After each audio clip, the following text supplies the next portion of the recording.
Argentina ছিল একটা boxing ম্যাচের পাঞ্চিং ব্যাগ এবং পুরো ম্যাচ জুড়ে কিন্তু আপনার 90 মিনিটে পাঞ্চ করে গিয়েছে স্পেন, এবং সেই তারা শুধুমাত্র মুখ রক্ষা করার চেষ্টাটুকু করেছে। ইংল্যান্ডের সাথে তারা যে মেজাজ নিয়ে খেলেছিল, একটু অ্যাগ্রেসিভ মেজাজ, একটু ধাক্কাধাক্কি, রেসলিং স্টাইল, একটু মনে হচ্ছে যেন একটু কুস্তি করতে নেমেছে এখানে। আমার কাছে তো একসময় মনে হয়েছে যে স্পেন খেলছে, আর্জেন্টিনা পিছে পিছে দৌড়াচ্ছে। স্পেনের উল্লাস আর মেসিদের স্বপ্ন ভাঙলো, শেষ রক্ষা হলো না প্রবাদকে সত্যি করেই।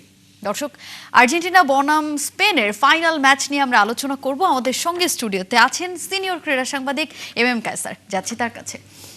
কায়সার ভাই, আপনাকে গুড মর্নিং। এবং একটা কি বলবো, আমি আসলে মহাকাব্যিক থ্রিলার বললেও আসলে এই ম্যাচটাকে ভুল হয়, যেখানে আপনার কাছে আমার প্রথমেই জানতে চাওয়া, লিওনেল মেসির এভাবে চলে যাওয়া, এটা আসলে কতটুকু অপ্রত্যাশিত?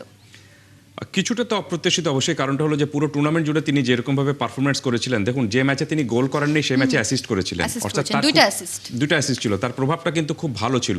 শুরু করেছিলেন হ্যাট্রিক দিয়ে এবং শেষ করলেন তিনি কিন্তু হার দিয়ে। সবকিছু মিলে তার কাছ থেকে এই ম্যাচে যেরকম পারফরমেন্স আশা করা হয়েছিল, পুরো দলের পারফরমেন্স আশা করা হয়েছিল, সেটা কিন্তু তারা করতে পারেনি। আর্জেন্টিনা এর আগে আপনি বিপদে পড়েছিল, বিপদের গর্ত থেকে কিভাবে বের হবে সেটাও তারা দেখিয়েছে, কিন্তু এই ম্যাচে মাত্র খুব সম্ভবত 12 মিনিট বা 14 মিনিটের মতো সময় ছিল, সেখানে তারা সেটা করতে পারেনি। চেষ্টা করেছিল কিন্তু তারা সেটা করতে পারেনি। এই যে চেষ্টা করেছিল, এই চেষ্টাটা আমি মনে করি যে 90 মিনিটের মধ্যে করাটা তাদের উচিত ছিল। 90 মিনিটের মধ্যে অন টার্গেটে কোনো শট নেই, সেই দল বিশ্বকাপ চ্যাম্পিয়ন হবে, এটা তো ধরেন আপনি মেনে নেওয়ার মতো ছিল না। কিন্তু সো আর্জেন্টিনা তাদের খেলাটা খেলতে পারেনি। যে কাজটুকু করেছে স্পেন, সেটা একেবারে তারা 100% সফল হয়েছে। স্পেন এই ম্যাচের জন্য দুটো প্ল্যান করে নেমেছিল, তারা নিজেদের খেলাটা খেলবে এবং আর্জেন্টিনাকে আর্জেন্টিনার খেলা খেলতে দেবে না, এবং 100% তারা সেটাতে সফল হয়েছে। আর আমি মনে করি যে আর্জেন্টিনা আরেকটা বড় ভুল করেছে, সেটা হলো যে আপনি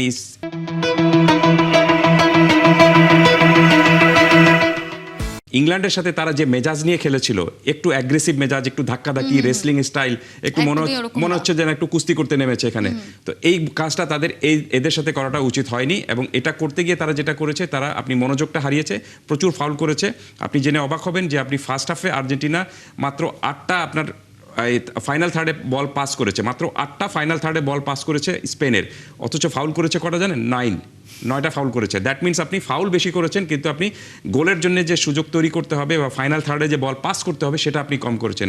আমি মনে করি যে সেখানেই তাদের ম্যাচটা এক অর্থে কন্ট্রোল হারিয়ে ফেলেছে, এবং পুরো ম্যাচে কন্ট্রোল ছিল স্পেনের। আমার কাছে তো একসময় মনে হয়েছে যে স্পেন খেলছে, আর্জেন্টিনা পিছে পিছে দৌড়াচ্ছে। না, একটা অ্যাডিশনাল কোশ্চেন কিন্তু এখানে চলেই আসে যে আর্জেন্টিনা কি অনেক বেশি খারাপ খেললো নাকি স্পেন অনেক বেশি ভালো খেললো? দুটোই। আর্জেন্টিনা অবশ্যই আর্জেন্টিনার মেজাজ অনুযায়ী বা আর্জেন্টিনার পারফরমেন্স অনুযায়ী আগের যে ম্যাচগুলো তারা খেলেছিল, সেই অনুযায়ী এই ম্যাচে তাদেরকে একেবারে নিষ্প্রভ দেখা গিয়েছে। কারণটা হলো যে আপনি 90 মিনিটের মধ্যে যদি একটা অন টার্গেটে শট করবেন না, তখন সেখানে কিন্তু আপনার সমালোচনাটা অবশ্যই আসবে। এবং অন্যদিকে দেখুন আপনি স্পেন যে আপনি অ্যাটাকের পর অ্যাটাক করে গিয়েছে কিন্তু, এবং তারা যে সবসময় সফল হয়েছে তা কিন্তু না, বাট চেষ্টাটুকু তারা করে গিয়েছে।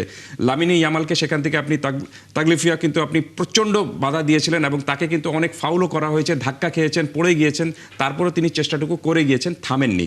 অর্থাৎ তারা যে প্ল্যানে ছিল সেই প্ল্যানে তারা 100% সফল হয়েছে।